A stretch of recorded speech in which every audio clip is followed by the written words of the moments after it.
Hey, what's up, folks? How you doing? It's your friend Phil here, project management trainer and coach. It gives me great pleasure to be presenting to you the PMBOK Guide 6th edition.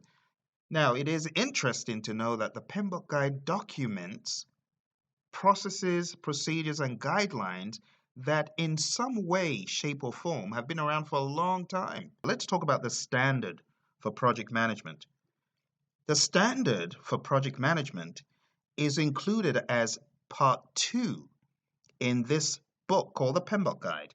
But if you talk about what a standard is generally accepted good practices, right?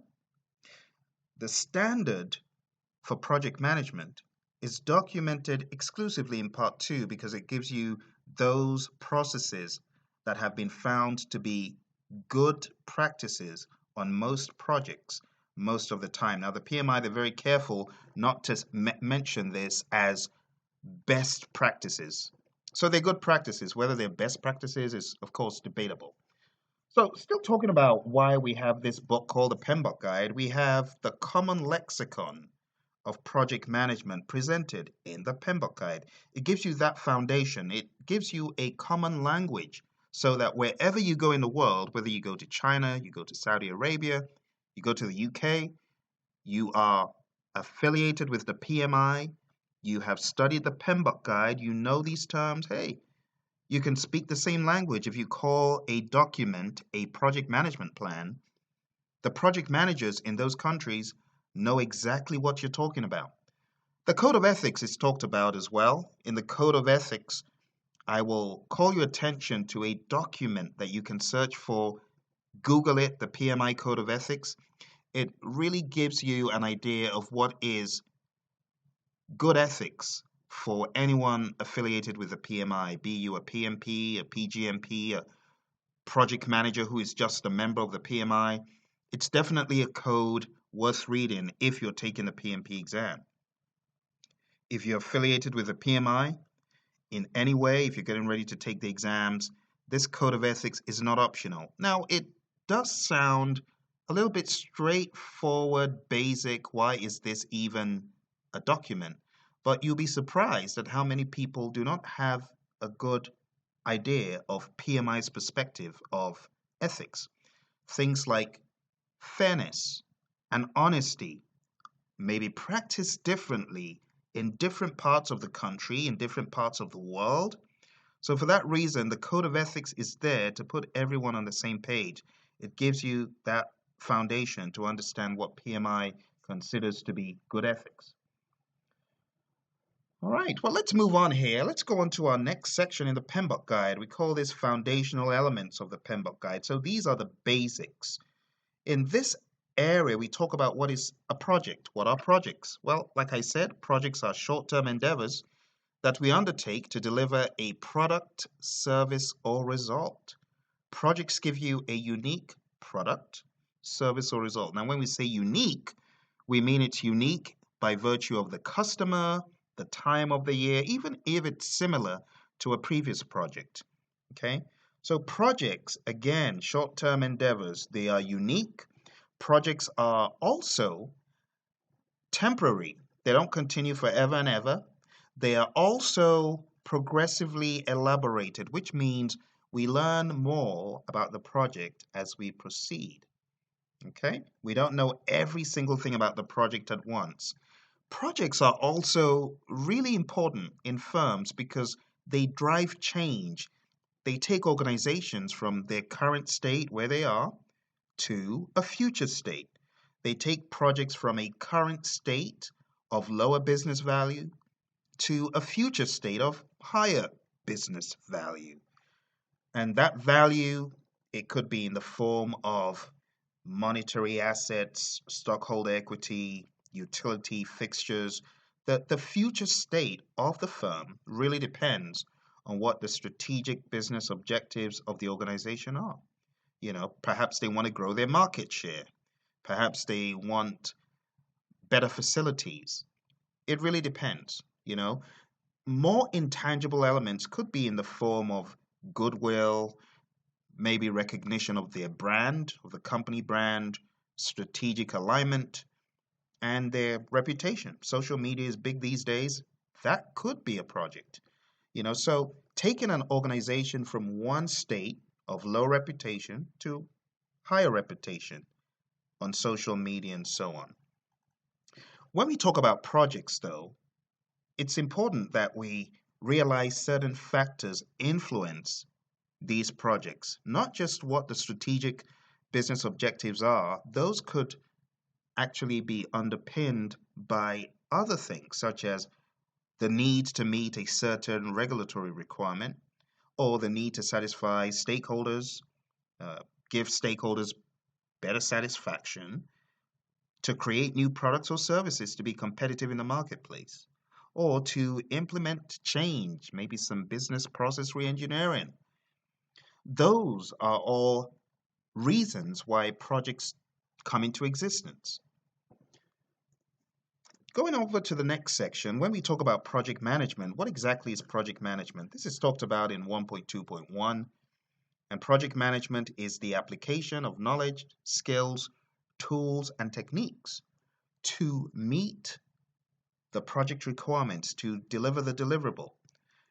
Students of mine, they don't dwell on the PMBOK guide definition when I call upon them because it's long, it's hard to memorize at first. So some students just say, Phil, project management is all about getting stuff done. And that's true, getting stuff done.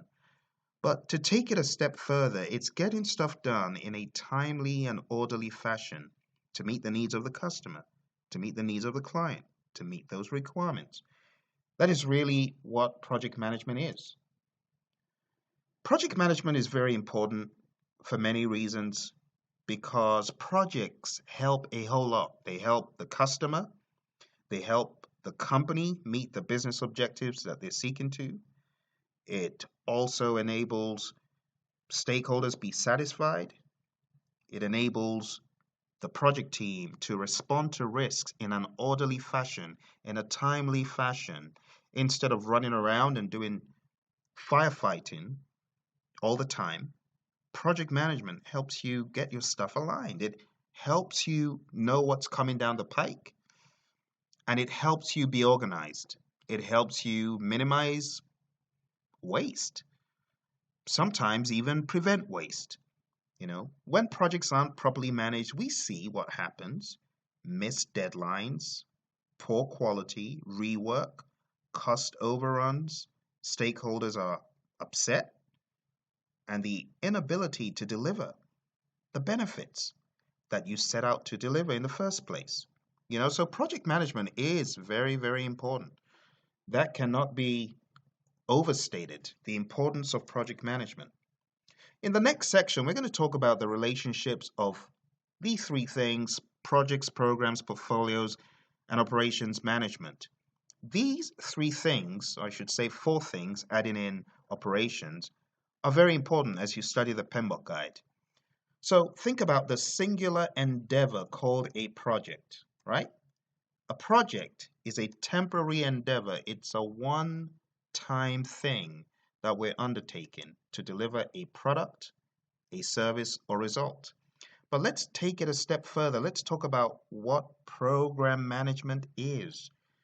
Now, the word program is used loosely in a lot of firms, but really, a program refers to a collection of interrelated projects. Interrelated projects that are managed in a coordinated way, that are managed in a structured and orderly way. When you think about a program, think about multiple interrelated projects that are managed in a coordinated way to obtain benefits and control that would not be available by managing the projects individually. If we talk about Project A, on its own, it won't deliver the benefits that it would if we put it with Project B and C. For example, think about a hardware project and a software project. What do I mean by hardware? Well, think about hardware like your computer, like a server, and think about a software project to deliver new software. Well, if that software hinges on certain hardware to make it run effectively on a system, You're going to have hardware, software, and the integration. So think about projects A, B, and C. These projects on their own are okay, but you don't get the benefits. You don't get the control, especially if you've got shared resources and so on. You see? So when we talk about programs, think about these interrelated projects. Now, to go a step further, the PMI also talk about subsidiary programs or sub-programs. In some firms, a sub-program is not as big or as prominent as a program, but it's not as small as a project either. And it has projects in it as well, perhaps smaller than ordinary or usual projects. Or perhaps they're classified in some other way. So when you think about programs, think about multiple projects, think about sub-programs that are managed together in a coordinated way. All right, so that's the first idea I'd like to share with you if you're not really used to these terms, programs, and another term is portfolio management. So when you think about program management, of course, it's managing programs. When you think about portfolio management, it's the management of portfolios. And a portfolio is a collection of projects and programs and operational work and something called sub-portfolios. Now, to give you a good landscape of what a portfolio is, think about an organization that does water engineering projects and road projects. Think about the organization being so diverse that it also does IT projects. And it's also into healthcare. What sort of company is this? They're everywhere. They've got a massive portfolio. You see the use of the word portfolio. They've got water projects, road projects, IT projects, healthcare projects. That's their portfolio. Now, the sub-portfolio could be their water projects, or their IT projects, or their healthcare projects. You get the idea? So a portfolio is that collection of projects and programs. Now, to give you a better idea, think about the portfolio containing programs from the water sector, programs from the IT sector, and at the same time having solo projects. You see? So it's a collection of projects and programs from whatever areas. Subsidiary portfolios, like I said, could be these areas. So everything rolls up. And if you wanted to get an idea of this, you would need to go to figure 1-3 in the PMBOK guide to see an idea of a portfolio. Okay, so you've got the big overarching sample portfolio, but inside it, you've got portfolio A, and you could have portfolio B and portfolio C. And then you've got standalone programs, and then you could also have standalone projects. All right, so use your imagination. If you've got any questions, I want you to shoot me questions down below this video. All right, shoot me some questions and let me explain further if you've got any questions about this. All right, now let's go over to operations and project management. So we know what project management is. We've talked about it. But what is an operation? An operation is a repetitive endeavor that is undertaken to support the business. It's the daily grind. It's what we do all the time.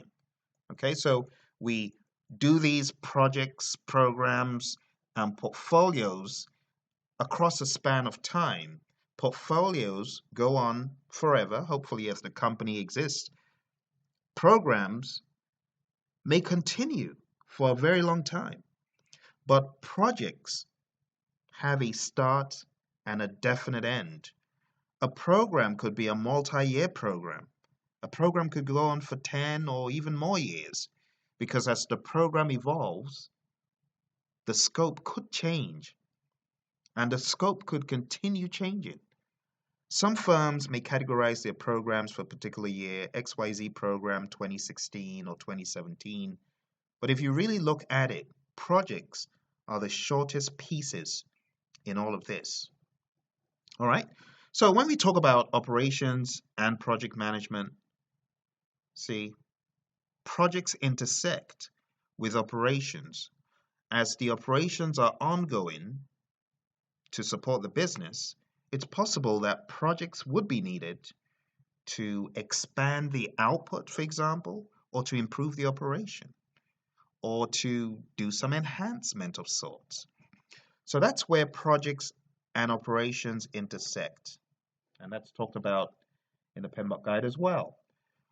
I've talked about operations management. It's repetitive. It's meant to support the business. It goes on and on. And operations management, a quick flip of numbers here. Think about operations management as being 1.2.3.4, and operations and project management intersected as actually being 1.2.3.5. Just in case you're following along, taking a look at your PMBOK guide. All right, 1.2.3.6 goes into something called OPM, Organizational Project Management and Strategy. So I'm just going to quote from the PMBOK guide. It says, portfolios, programs, and projects are aligned with or driven by organizational strategies and differ in the way each contributes to the achievement of strategic goals. So OPM is the overarching mindset of aligning business strategy to projects, programs, and portfolios. Okay, portfolio management aligns portfolios with the organizational strategies. Program management harmonizes its program components, and project management enables the achievement of organizational goals and objectives. It's really in those economies of scale, portfolios massive, programs not as big, projects smaller than those under most circumstances. So once upon a time, there was a certification called the OPM3, Organizational Project Management Maturity Model, which I ended up taking. It's no longer being offered by the PMI, but there is a standard, and you might want to go study the OPM3 standard. It's out there. You might still be able to get it before the new OPM standard comes in, but you can read that as well.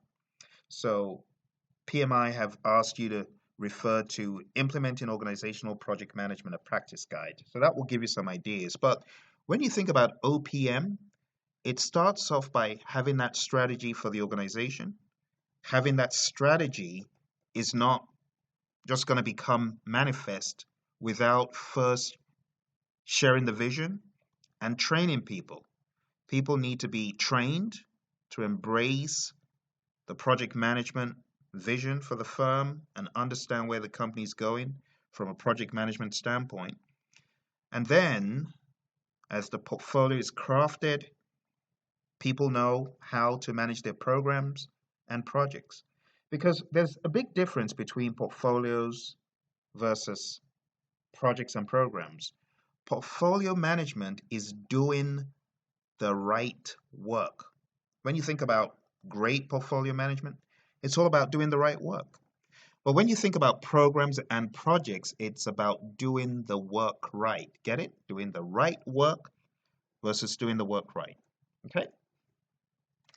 Let's move on to our next section here, 1.4. And this is all about components of the guide. So what are components of this guide? Let's talk about that really quickly. First of all, you've got project and development life cycles. What is a life cycle? A life cycle is a series of phases. You could have a life cycle for anything that has a process to deliver something. Life cycle for coding and testing, it's called a SDLC, Software Development Life Cycle. It's a project life cycle, right? Feasibility analysis, design, develop, test, maintain, for example. And it's more elaborate than that in many instances. Or you could even think of the life cycle for constructing a building, right? Or the life cycle for baking a cake, something as mundane as that. You see, I'm trying to get you to see what a life cycle is. It's these series of steps or phases that you need to pass through from a technical point, from a technical perspective. It's not to manage what is being done. A project life cycle is not the management of the work. It's the doing. The life cycle is the doing. You see, it's all about the doing. So if you think about what you need to do to get that work done, to get that deliverable out, that's your project life cycle right there. Okay? So project life cycles are important in the world of projects because that's what gets the work done. Okay? A project phase is just one tiny little piece. It's a step, right? It's a step in the grander scheme of things. But if you break that step down, within each phase, you've got a collection of logically related project activities. And the end of a phase delivers a deliverable. It delivers something tangible and definite, be it a product, a service, a result, or a subproduct, or a sub-widget, maybe a subcomponent of something else. That's a project phase. Now, we also use this term phase review.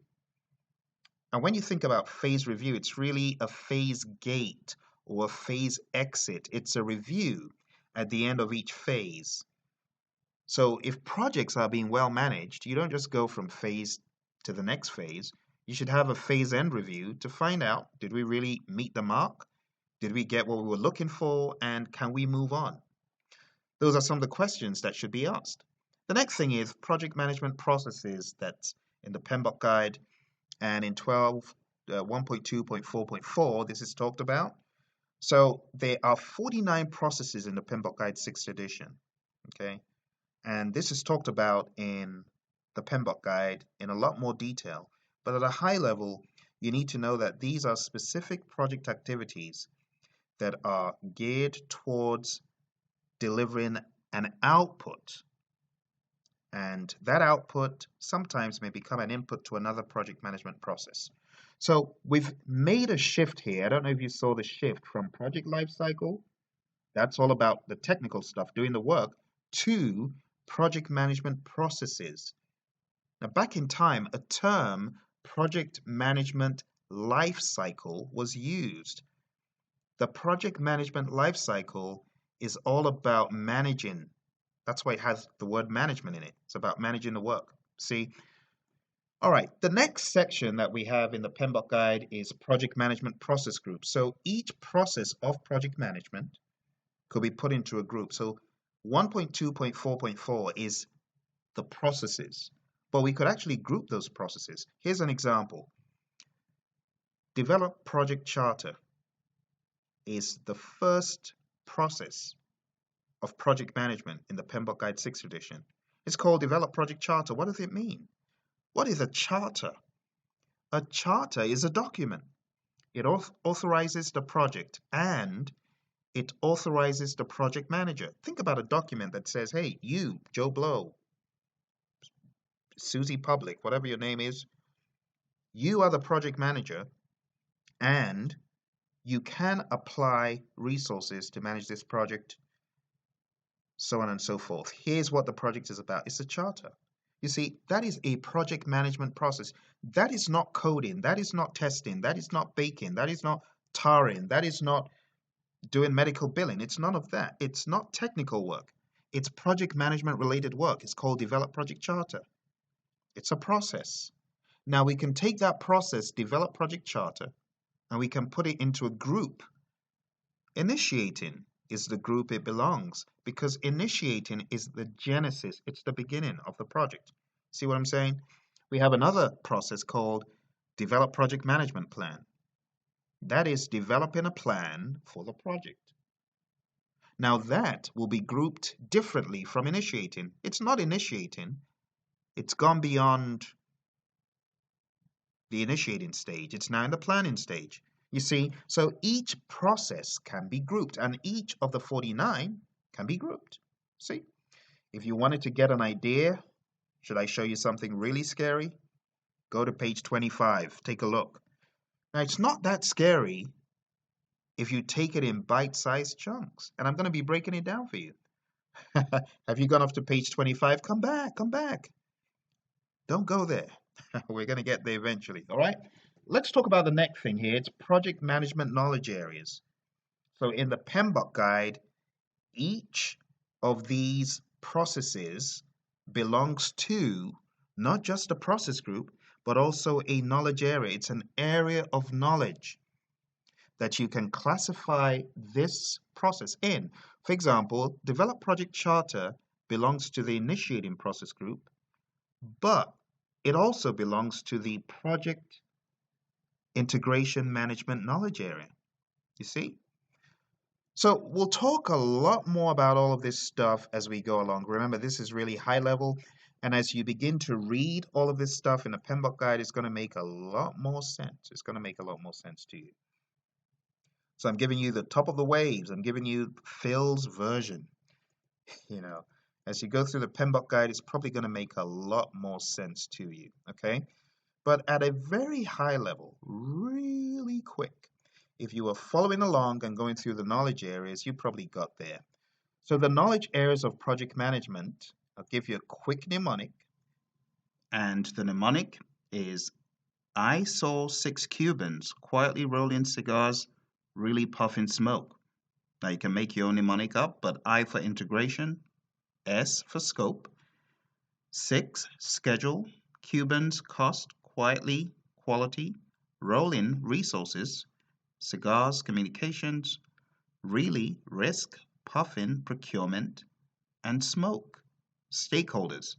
So the 10 knowledge areas are integration, scope, schedule, cost, quality, resources, communications, risk, procurement, and stakeholder management. So I hope that helps you remember them. And last but not least, next thing we're going to talk about is project management data and information. So in the world of the PMI, we have various components revolving around data and information that you need to be aware of. We have something called work performance data. We also have something called work performance information. And the last thing is work performance reports. So I'm going to show you an example really quickly about these 3 different things, giving you an example. So here's the example. Remember, WPD is a raw observation. Phil, a resource on this project, is suddenly unavailable for 5 days. That's data. For this to become information, you have to further analyze it. So what does it mean if Phil is not available for 5 days? Well, he's a key resource on this project. He's a subject matter expert on the QA and QC team. He's got vast knowledge about this project. Quality will be severely impacted if Phil is not available. Also, there could be a 4 to 8 week schedule delay due to his unavailability. And it will add additional cost and penalties to the project, totaling up to $50,000. Because when the QA people come from our customer and they see that Phil is not available, as was promised previously in the contract, there's going to be trouble. And we could have penalties for him not being available. Also, there are risks that we won't achieve our goals as expected. This now becomes information that needs to be included in a weekly work performance report, for example. So Phil's not being available is a raw observation, but when we analyze it, we truly understand the impact. You see, that is converting your work performance data to work performance information. And this work performance information needs to be included in a report. So let's take a look at what else could be work performance data. Number of defects. Oh, we've got 5 defects. So what? You have to analyze it. Oh, we've spent $200 actual cost. Analyze it. Oh, we've spent 5 days on this project so far. Actual duration. So what? What does it mean? How are we performing in the context of the plan? Don't just tell me actual cost. Don't just tell me duration. Tell me the implication of these things. A KPI. Oh, the CPI is 0.9 for this work package.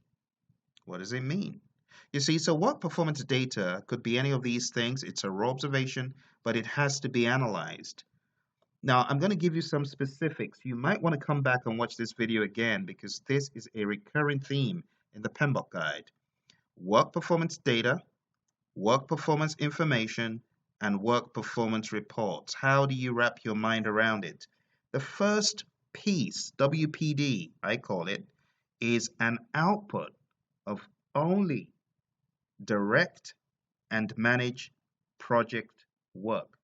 Remember this, direct and manage project work. It's a process. Remember, I talked about the 49 processes on page 25. Well, there is a special process called direct and manage project work. And this gives you WPD. Okay? So, WPD from direct and manage project work is an input to those monitoring and controlling processes that fall outside the integration management knowledge area. I know it's a lot to take in. You're going to have to come back to this video and watch it to understand what exactly I'm talking about. Because if you don't know the 49 processes, you're going to find this hard to swallow, okay? But that's all right. Come back to the video and watch it after you begin diving into the processes and after you begin to dabble into the inputs, the tools and techniques and outputs, all right? So the key thing is WPD comes from direct and managed project work, and it goes through a bunch of processes to be analyzed, all right? Then we get work performance information. It's an output of those monitoring and controlling processes that fall outside of integration. So if you go to page 25, I'm talking about scope, schedule, cost, quality, resources, communications, risk, procurement, and stakeholder. All of those have a process within the monitoring and controlling process group, okay? All of those processes, they generate work performance information. And lastly, work performance information is an input to a process known as monitor and control project work. And from that, we get work performance reports. But wait, there's more. Direct and managed project work gives you work performance data. It goes to all of these guys here, validate scope, control scope, all the way down to monitor stakeholder engagement. And then from these, we get work performance information as an output. And that becomes an input to monitor and control project work. And from that, we get work performance reports, which goes to these processes, perform integrated change control all the way down to monitor risks. This is a very important concept for your exam. I would suggest you come back to this video, watch it again and again and again, all right? One last reminder about your mnemonic. I saw 6 Cubans quietly rolling cigars, really puffing smoke. This is really going to help you remember the knowledge areas, and then we will build upon that, knowing the processes, the process groups, and so on. You might want to look out for my video on the 49 processes of project management, because instead of covering page 25 for another 40 minutes, you can just watch that video. It has all of the stuff that you need to watch, all right? I'm going to endeavor to put a link to that video right here so you can actually watch that video. All right. Next, let's talk about tailoring. What do we mean by tailoring? Tailoring actually means we are tailoring the project management body of knowledge guide. So we need to tailor the project management body of knowledge guide to our various projects. How do you tailor the project management body of knowledge guide, and what we mean by project management methodology tailoring? Two things. You've got a lot of stuff in the PMBOK guide. You're not expected to throw the whole kitchen sink at your projects, folks. You need to tailor it. You need to tailor which processes from the 49 you use on your projects. Why do we need to do this? Because time is precious and resources are precious, and we don't just want to work processes for working them's sake. We want to use processes that are useful to us. So this is my own take on it. I think about the 80-20 principle or the 80-20 rule. 80% of the gains are gotten from 20% of the efforts, or 80% of your clients generate 20% of your revenues, 20% of your clients generate those 80% of the revenues, that kind of thing. All right? In my mind, 20% of the 49 processes could give you an 80% payoff, whatever that looks like. But you don't need to throw the entire kitchen sink at the project. Are all the 49 important? Yes. Do you have to use them on every single process? No. You don't have to use every single process, and you don't have to use every single tool, technique, input, and output. So you need to do this with, some caution. Don't go overboard. So tailoring is necessary. Projects are unique, and circumstances are different, and time is money. All right? So when we think about project management methodology, think about your firm. What works best? Think about the culture. Think about what has happened before you became the PM. Okay? And be flexible. Don't kill people with documentation. People don't need to be killed with documents. People need what works. That's really what PMI is trying to tell you. All right? So project management methodologies could be developed by the experts in the firm. That's why I said think about those who came before you. It could be purchased from a vendor. Maybe the company decides to use a method that has been purchased from a vendor or from some professional association or government agency. All of that needs to be taken into account. Okay? So when you apply project management, you want to apply it in a sensible fashion. You don't want to apply it in a random fashion. Okay? Apply it in a sensible fashion and tailor it, and then apply it in a sensible fashion. All right. Next, we're going to be talking about project management business documents. The two main business documents I would like to bring your attention to here. And the first business document is something called a business case. A business case is a document that makes a case for the project. It establishes why the project should be done, tells you about the benefits of the project, and it gives you some inkling as to why a particular solution was used. And we use this as a basis for authorizing the project. You could also think about this as a documented feasibility study about why the project is being authorized or why the project should be authorized. All right, the next thing that we have in this section is called a project benefits management plan.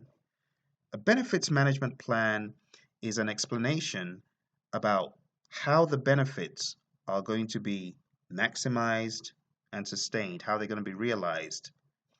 It basically tells you this is or these are the benefits, and this is how the benefits are going to be maximized, and not just maximized, but also sustained. We don't want those benefits to fizzle out. Sustainment is important in this world. Next thing we have here is the project charter and the project management plan. These are key documents. So I talked about the project charter previously. The project charter has got your high-level project description, the reasoning behind the project, why should the project be authorized, who is the project manager, and someone called the project sponsor also comes on the map here. Okay. And the next thing here is project success measures. What makes the project or a project successful? What does it look like? How are we going to measure success? What factors could impact success? Those need to be talked about.